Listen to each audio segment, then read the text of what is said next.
Wait wait wait wait wait, आपको क्या लग रहा है? ये धरती हिल रही है क्या? ओके, आज हम इसी धरती के बारे में पढ़ने वाले हैं। कहने का मतलब आज हम जो पढ़ेंगे हम पढ़ेंगे इस धरती के बारे में। मुझे लगा कि शायद थोड़ा आपका दिमाग हिलाया जाए, आपका नजरिया हिलाया जाए, तो आपका फोकस ज्यादा बेहतर आएगा। ओके, चलिए, मैं हूं doctor Imran Ahmad Khan, director M Academy. स्वागत करता हूं आपका फिर से अपने एक शॉर्ट टेक्निक यूट्यूब वीडियो में, जिसके माध्यम से हम आपको हमेशा ये बताना चाहते हैं कि बस आपके सोचने की देर है। सही तरीका, सही गाइडेंस पकड़िए, आपका कॉन्फिडेंस 7वें आसमान पे होगा और आपके जो सपने हैं वो जल्द से जल्द बिल्कुल आपके पैरों की नोक पे होंगे। चलिए, आज एक डिफरेंट टॉपिक हम लेके चल रहे हैं। पिछले कुछ एक दो वीडियो से कुछ बच्चों के मैसेजेस मेरे पास थे कि सर कुछ जियोग्राफी के वीडियोस के बारे में भी बताइए। तो विदाउट वेस्ट एनी टाइम हम आज जियोग्राफी के बारे में पढ़ने वाले हैं, जिसमें हम सबसे पहले देखेंगे कि जियोग्राफी वर्ड का मीनिंग क्या होता है। आप गौर से देखिए, इस वर्ड जियोग्राफी में दो हिस्से हैं, एक है जियो और एक है ग्राफी। जियो का मतलब होता है जियोड शेप। जियोड शेप मतलब जो पृथ्वी का शेप है। पृथ्वी एग्जैक्टली गोल नहीं है, थोड़ा सा ऊपर नीचे ऑब्वियसली होगी। और ग्राफी का मतलब होता है एक ग्राफ पेपर, जिसमें खड़ी और आड़ी लाइनें होती हैं। उन खड़ी और आड़ी लाइनों में इस पृथ्वी को अगर हम सेट कर दें तो देखिए कैसे वो एक ग्लोब का आकार ले लेती है। और वो खड़ी और आड़ी लाइनें क्या होती है? लॉन्गिट्यूड और लैटिट्यूड, अक्षांश और देशांतर। और इसी ग्लोब की पढ़ाई को करना थोड़ा मुश्किल होता है, तो हम कुछ कैलकुलेशंस को मानकर इसी ग्लोब को खोल देते हैं, तो क्या बन जाता है? मानचित्र, यानी जिसे हम कहते हैं मैपिंग। तो वर्ड मीनिंग क्या निकल के आई, जरा गौर करिए कि जियोग्राफी शब्द is totally depend upon the mapping. तो अगर आपसे वर्ल्ड मैप या इंडियन मैप ही नहीं बनता है तो आपकी जियोग्राफी अच्छी कैसे हो सकती है? जहां से भी जो भी आपने पढ़ा है, जरा इस बात पे गौर करिएगा कि क्या आज भी आपसे मैपिंग प्रॉपर बनती है? क्या आपसे आज मैपिंग इंडिया की प्रॉपर बनती है? हम इंडिया की मैपिंग में बाद में आएंगे। हम एक छोटे छोटे कॉन्टिनेंट को लेकर आपको उसके बारे में वीडियो क्लियर करने वाले हैं। सबसे पहला कॉन्टिनेंट बिना किसी लाग लपेट के हम शुरू करने वाले हैं साउथ अमेरिका। नॉर्थ अमेरिका नहीं, यूरोप नहीं, अफ्रीका नहीं, एशिया नहीं, अंटार्कटिका का सवाल ही नहीं होता, ऑस्ट्रेलिया भी नहीं। हम जा रहे हैं साउथ अमेरिका, यानी कि दक्षिण अमेरिका। आपको वीडियो में वो दक्षिण अमेरिका दिख रहा है, आप गौर से देख सकते हैं कि उसमें उसके सारे कंट्री बने हुए, राइट। हम आज सीखेंगे कि कैसे दक्षिण अमेरिका को बनाया जा सकता है बिल्कुल वैसा जैसा कि वो है। और याद रखिए, ज्ञानी बनने के लिए पढ़ाई नहीं करना है, एग्जाम निकालने के लिए पढ़ाई करना है। तो आपको ये मैप दिख रहा है। अब इस मैप के बाद मैं इसे ड्रॉ करता हूं, मैं देखता हूं कितना कठिन है इस मैप को बनाना। चलिए अपने सफर की शुरुआत करते हैं साउथ अमेरिका से। चलिए, आमतौर पे लोग इसको बनाएंगे तो कैसे बनाते हैं, मैंने देखा है बहुत ही अजीब सा बना देते हैं। मैं आपको बता रहा हूं कि प्रोफेशनल तरीके से इसे कैसे बनाया जाएगा, और आप देखिएगा कि बिल्कुल भी कठिन नहीं है।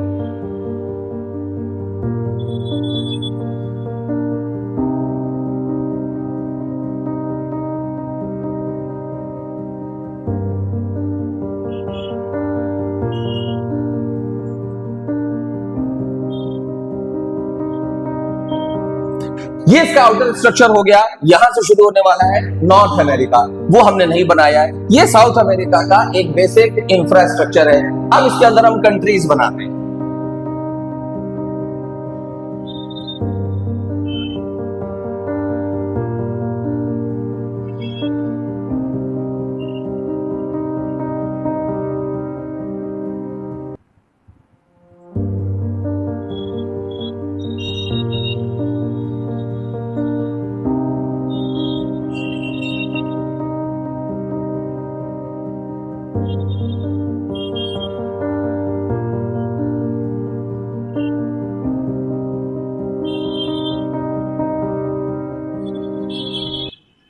गौर से देखिए, ये पूरा का पूरा नॉर्थ अमेरिका प्रॉपर तरीके से आपके सामने, साउथ अमेरिका प्रॉपर तरीके से आपके सामने बनके तैयार है।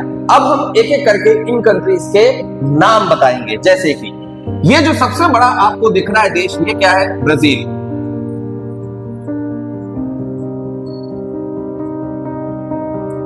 ब्राजील के ठीक नीचे आपको जो एक छोटा सा कंट्री दिख रहा है, उसका नाम है उरुग्वे।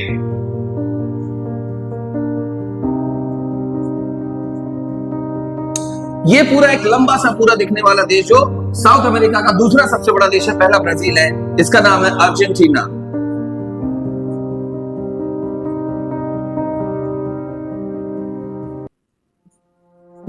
एक लंबा सा पतला सा सकरा सा लंबा सा देश है, इसका नाम है चिली। ये एक देश जो बाहर की तरफ निकला हुआ है पश्चिम की तरफ, वो है Peru. This one is Bolivia.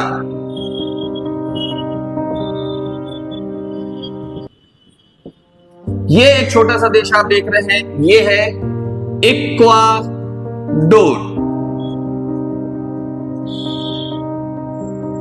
इसके बाद ये एक देश आप देख रहे हैं, दिस इज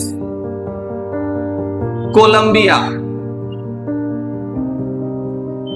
कोलंबिया के बाद एक छोटा सा देश आपको और मिलता है जो कि बहुत ही खूबसूरत और बहुत ही इंपॉर्टेंट देश है, उसका नाम है वेनेजुएला।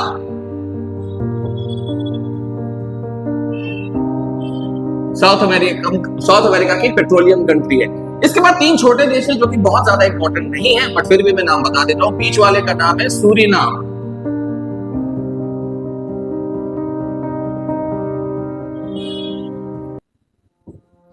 सूरीनाम, ये दोनों देश गुयाना के नाम से जाने जाते हैं, लेकिन इसे तो हम गुयाना कहेंगे, बट ये वाला जो है इसको हम कहते हैं फ्रेंच गुयाना।